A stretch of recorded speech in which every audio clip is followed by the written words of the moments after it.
Right breaking news America అధ్యక్షుడు Donald Trump కు మోదీ సర్కార్ మరో షాక్ ఇవ్వబోతోందా 2019 సీన్స్ 2 మళ్ళీ రిపీట్ చేస్తూ ఏదైనా పెద్దగా ప్లాన్ చేస్తున్నారా? ఇప్పుడు ఈ ప్రశ్నలు తెగ చక్కర్లు కొడుతున్నాయి. 2019లో పుల్వామా ఉగ్ర దాడుల తర్వాత భారత్ పాకిస్తాన్ మధ్య ఉద్రిక్త పరిస్థితులు ఏర్పడ్డాయి. అప్పుడు కూడా అధ్యక్షుడిగా ఉన్న ట్రంప్ తాను ఇరు దేశాల మధ్య మధ్యవర్తిత్వం చేస్తానంటూ వచ్చారు. కానీ పాకిస్తాన్తో పాటు ట్రంప్ కు కూడా అదిరిపోయే కౌంటర్ ఇచ్చింది కేంద్రం. ఆర్టికల్ 370ని అధికారికంగా న్యాయబద్ధంగా తీసి చెత్తబుట్టలో వేసింది కేంద్రం. ఇప్పుడు కూడా ఆపరేషన్ సింధూర్ దెబ్బకు మళ్లీ ఇద్దరి మధ్య మధ్యవర్తిత్వం చేస్తాను అంటున్నారు ట్రంప్. మరి ఈసారి కూడా ట్రంప్ తో పాటు పాకిస్తాన్ కి కూడా కేంద్రం ఏదైనా షాక్ ఇవ్వాలి అనుకుంటుందా? ఈసారి ఏకంగా పాక్ ఆక్రమిత జమ్మూ కాశ్మీర్ పై కేంద్రం ఫోకస్ చేసిందా?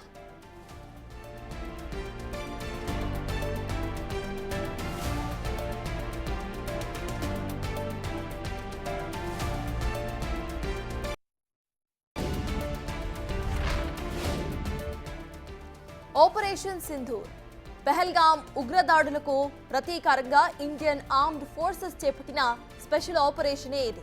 ఆపరేషన్లో భాగంగానే పాకిస్తాన్కు చుక్కలు చూపించింది భారత్. కానీ ఆ తర్వాత ఉద్రిక్తతలు పెరగడంతో కాల్పుల విరమణ ఒప్పందం జరిగింది. బట్ ఈ ఒప్పందం కుదరడానికి ముందు ఆ తర్వాత కూడా ఇండియన్ ఆర్మ్డ్ ఫోర్సెస్ ఒకే ప్రకటనను చేస్తున్నాయి. అదే ఆపరేషన్ సింధూర్ ఇంకా కొనసాగుతోంది అని. ఇదే ఇప్పుడు కేంద్రం ఏదో భారీగా చేసేందుకు రెడీగా ఉందనే అనుమానాలను బలపరుస్తోంది.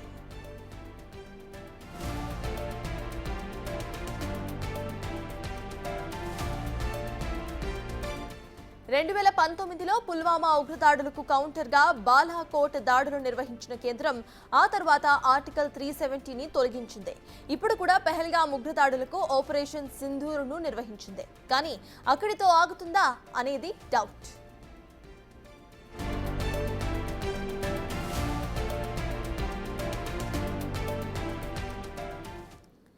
రైట్, మొత్తం దానికి సంబంధించిన పూర్తి అప్డేట్స్ మా ప్రతినిధి శివ అందిస్తారు. శివ, చెప్పండి, ప్రెజెంట్ మనం చూస్తున్నాం ఎన్నో క్వశ్చన్స్ భారతీయుల్లో నెలకొంది. ఇంటర్నేషనల్లీ ఈ వార్ మళ్ళీ జరగబోతోందా? ఆపరేషన్ సింధూర్ కి సంబంధించిన అప్డేట్స్ ఏంటి? అసలు సెంట్రల్ గవర్నమెంట్ ఏం ఆలోచిస్తోంది?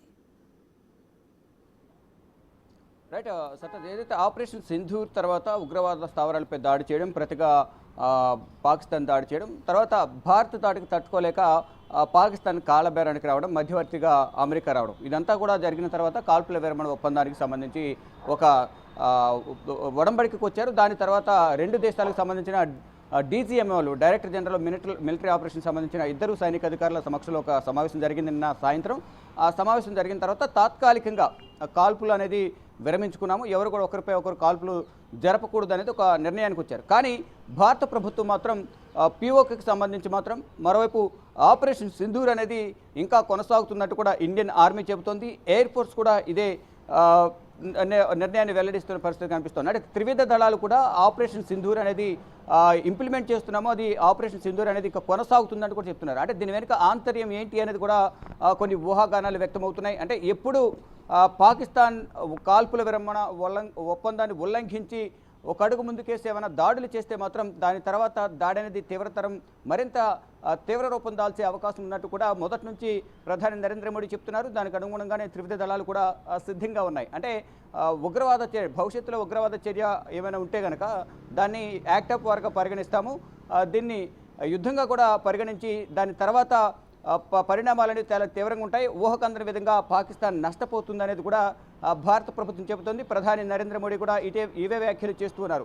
అదే ఒకవేళ భారత్ కనుక పాకిస్తాన్తో మాట్లాడాల్సి వస్తే, ఏమైనా చర్చలకు వెళ్లాల్సి వస్తే పీఓకే పైన, పాక్ ఆక్రమిత కాశ్మీర్ పైన, మరోవైపు ఉగ్రవాదం పైన, ఉగ్రవాదం నిర్మూలన పైన ప్రధాని ఇద్దరి మధ్య చర్చ అనేది జరగాల్సి ఉంటుంది తప్ప వేరే ఇంకా వారితో మాట్లాడడానికి ఏమీ మాటలు లేవు.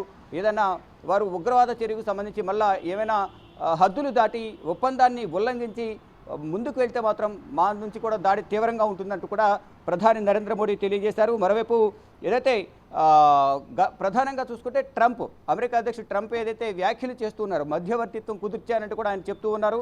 ఏదైతే గతంలో కూడా పుల్వామా దాడి జరిగింది 2019లో పుల్వామాలో సైనిక వాహనంపై ఏదైతే సిఆర్పి బలగాలు గస్తీ గాయడానికి వెళ్తున్న సందర్భంలో అక్కడ దాడి జరిగింది. దాంట్లో దాదాపు 40 మంది చనిపోయారు. అప్పుడు కూడా మధ్యవర్తిత్వం వహిస్తానంటూ కూడా ఆయన ట్రంప్ ముందుకు వచ్చారు.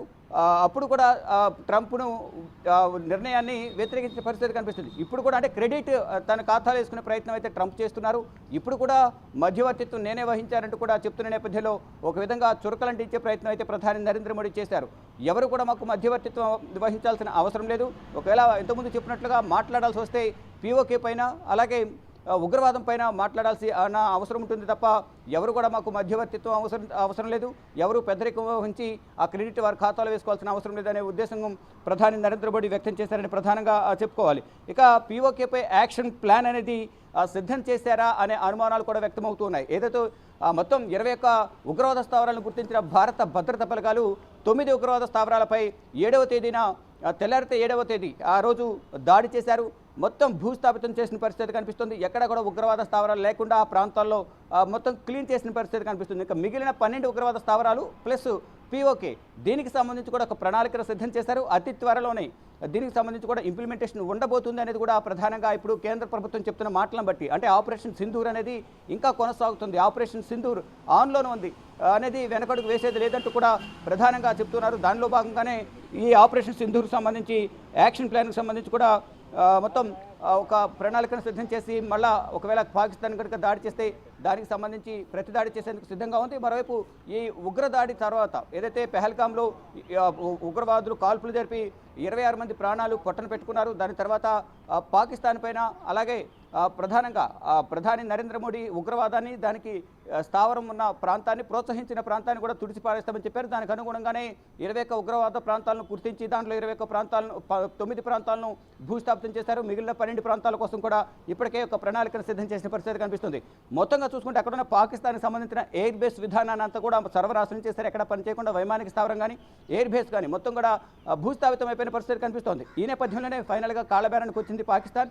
మధ్యవర్తిగా అంటే ఇద్దరి మధ్య సంప్రదింపులు జరపాలని ప్రధాని నరేంద్ర మోడీతోనూ ఇటు పాకిస్తాన్తోనూ సంప్రదింపులు జరపాలనేది ప్రధానంగా అమెరికాను కోరిన నేపథ్యంలో మార్క్ రూబియో అలాగే ఉపాధ్యక్షుడు జేడీ వ్యాన్స్ కానీ ఇటు అధ్యక్షుడు ట్రంప్ కానీ వీరు ముగ్గురు కూడా జోక్యం చేసుకుని మాట్లాడారు. కానీ దీనివల్ల ఎవరో మాట్లాడడం వల్ల మేము విరమించుకోలేదు. ప్రజల సంబంధించి నష్టాన్ని మేము భరించలేక అంటే మేము ఉగ్రవాద స్థావరాలు టార్గెట్గా చేస్తున్న దాడులు చేస్తుంటే వాళ్ళు సామాన్య ప్రజలు దేవాలయాలు ప్రభుత్వ కార్యాలయాలపై దాడి చేస్తున్నారు. దాని ద్వారా ఇటు సామాన్య ప్రజలు నష్టపోకూడదనే ఉద్దేశంతోనే మేము జస్ట్ కాల్పుల విరమణ ఒప్పందానికి తాత్కాలిక విరామం మాత్రం ప్రకటించాం. ఒకవేళ మళ్ళీ వీటిని కూడా అతిక్రమించి ముందుకు వెళ్తే మాత్రం దీని పరిణామాలు చాలా తీవ్రంగా ఉంటాయని కూడా తెలిపారు. సర్టస్ శివ, మునపటి నుండి పాకిస్తాన్ చూపిస్తుంది ఒకటే వైఖరి. ఇటు ఇంతకు ముందు కూడా ఎల్ఓసి వెంబడే టెర్రరిస్టులను పంపించే ప్రయత్నం చేసింది. ఇప్పుడు కూడా మళ్ళీ అదే ప్రయత్నం అయితే చేసింది పాకిస్తాన్. మరి ఇటువంటి ప్రయత్నాలను ఇటు భారత్ ఎలా తిప్పికొడుతుంది అనుకోవాలి? ఆపరేషన్ సింధూర్ ఇంకా కొనసాగుతోంది అంటూ ప్రైమ్ మినిస్టర్ ఇప్పటికే చెప్పారు. కాబట్టి మళ్ళీ డొనాల్డ్ ట్రంప్ వీటి గురించి ఏమైనా కమెంట్స్ చేసే అవకాశం ఉందనుకోవాలా? రైట్, ఏదైతే ఎల్ఓసి వద్ద కాల్పుల విరమణ ఒప్పందాన్ని ఉల్లంఘించి గత కొంతకాలంగా కూడా భారత ఆర్మీ చెక్ పోస్టులే కానీ భారత ఆర్మీని సైనికులను టార్గెట్గా చేసుకుని వాళ్ళు కాల్పులకు తెగబడుతున్న పరిస్థితి కనిపిస్తుంది. దానికి ధీటుగా కూడా భారత సైన్యం తిప్పికొట్టే ప్రయత్నం చేస్తుంది. దానివల్ల ఇటు ఎక్కడ కూడా వాళ్ళు ప్రయత్నాలు చేసిన ప్రయత్నాలన్నీ విఫలమవుతున్న పరిస్థితి కనిపిస్తూ ఉంది. అయితే ఇప్పుడు పెహల్గాంలో ఉగ్రదాడి జరిగిన తర్వాత భారత్ తీసుకున్న కఠిన నిర్ణయాల వల్ల వారు ఇంకా కాల్పుల విరమణ ఒప్పందాన్ని మరింత ఉల్లంఘించి రోజు రాత్రి సమయంలో దాడులు చేయడం ప్రారంభించారు. వాటిని ధీటుగా భారత ప్రభుత్వం కూడా ధీటుగా సమర్థవంతంగా తిప్పికొడుతున్న పరిస్థితి కనిపిస్తూ ఉంది. ఎక్కడికక్కడ వారు ఎన్ని ప్రయత్నాలు చేసినప్పటికీ కూడా దాన్ని ఎదుర్కొనేందుకు భారత సైన్యం కూడా ఎల్ఓసి వద్ద లైన్ ఆఫ్ కంట్రోల్ వద్ద సిద్ధంగా భారత భద్రతా బలగాలు ఉన్నాయి. ఎక్కడ కూడా ఏ విధంగా కూడా భారత్కు నష్టం జరగకూడదు, సామాన్య ప్రజలకు దీనివల్ల పాకిస్తాన్ కానీ భారత్కు మధ్య జరిగే ఈ దాడుల వల్ల ఎక్కడ కూడా సామాన్య ప్రజలందరూ కూడా ఎవరు కూడా నష్టపోకూడదు, అందరూ సురక్షితంగా ఉండాలనే భారత్ భావిస్తోంది. కానీ పాకిస్తాన్ మాత్రం సామాన్య ప్రజలు, దేవాలయాలు, ప్రభుత్వ కార్యాలయాలు, మదర్సాలు టార్గెట్గా చేసుకుని ఈ దాడులకు కొనసాగిస్తున్న పరిస్థితి కనిపిస్తుంది. కానీ ఆపరేషన్ సింధూర్ అనేది ఆన్లోనే ఉంది, ఇంకా కొనసాగుతుందనే విషయాన్ని పాకిస్తాన్ గుర్తుపెట్టుకోవాలి. లేని పక్షంలో ఒకవేళ ఇచ్చిన మాట తప్పి అతిక్రమించి ముందుకు వెళ్తే కాల్పుల విరమణ ఒప్పందానికి సంబంధించి తాత్కాలికంగా బ్రేక్ మాత్రమే మేము విధించాం తప్ప ఎటువంటి దీనికి సంబంధించి కానీ ఉగ్రవాద చర్యకు ముందుకు వస్తే మాత్రం పరిణామాలు చాలా తీవ్రంగా ఉంటాయి కూడా భారత ప్రభుత్వం చెబుతుంది. అంటే మరోవైపు ఏదైతే భారత్ ప్రధానంగా ట్రంప్ను ఉద్దేశించి కాశ్మీర్ విషయం కూడా త్వరలోనే పరిష్కరిస్తామంటూ కూడా ట్రంప్ కొన్ని వ్యాఖ్యలు చేశారు.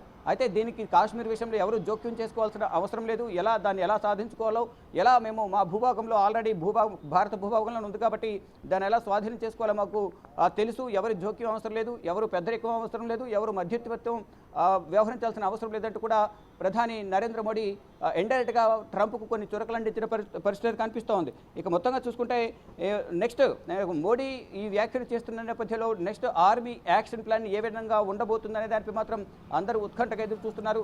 కానీ ప్రతి ఒక్కరు కూడా త్రివిధ దళాలు మాత్రం ఎప్పటికప్పుడు సిద్ధంగా ఉన్నాయి. అంటే పాకిస్తాన్ ఒకవైపు 9వ తేదీన కాల్పుల విరమణ ఒప్పందానికి సంబంధించి చర్చలు జరిగాయి. 10వ తేదీన ఒప్పందం కుదుర్చుకున్నారు.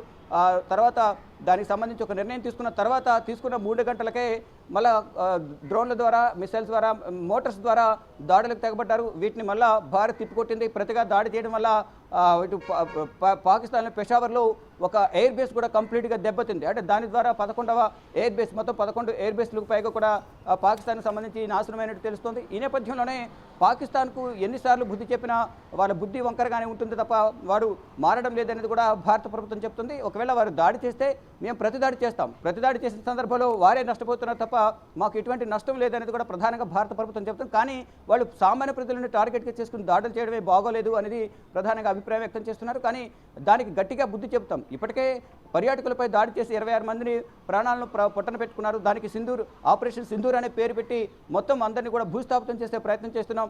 దానిలో భాగంగానే 9 ఉగ్రవాద స్థావరాలను భూస్థాపితం చేస్తాం. పాకిస్తాన్కి సంబంధించిన అనేక విధాలుగా నష్టపరిచాం. ఇదంతా కూడా ఆ మహిళలకు, నా చెల్లెలకు, తల్లులకు అంకితం చేస్తున్నానంటూ కూడా ప్రధాని నరేంద్ర మోడీ ఆపరేషన్ సింధూర్ను ఉద్దేశించి తెలియజేశారు. మరోవైపు భారత భద్రతా బలగాలకు సెల్యూట్ చెప్తూ కూడా ప్రధాని నరేంద్ర మోడీ వారి పరాక్రమం కానీ, వారు చేస్తున్న పనులు కానీ, ధైర్యానికి భారత భద్రతా బలగాలకు ఆయన అభినందనలు కూడా, కృతజ్ఞతలు కూడా తెలియజేశారు. అంటే దేశవ్యాప్తంగా కూడా ప్రజలందరూ కూడా సుఖశాంతులతో ఉండాలి, ఎటువంటి నష్టం ఉండకూడదు, ఎటువంటి అవాంఛనీయ సంఘటనలు జరగకూడదు అనేది మేము భావిస్తూ ఉన్నాము. కానీ పాకిస్తాన్ మాత్రం ఉగ్రదాడులతో భయభ్రాంతులు గురి చేయాలని ప్రయత్నాలు చేస్తోంది. దానిలో భాగంగానే దీని వెనుక పాకిస్తాన్ ఉంది, పాకిస్తాన్ ఆర్మీ చీఫ్ ఉన్నారు.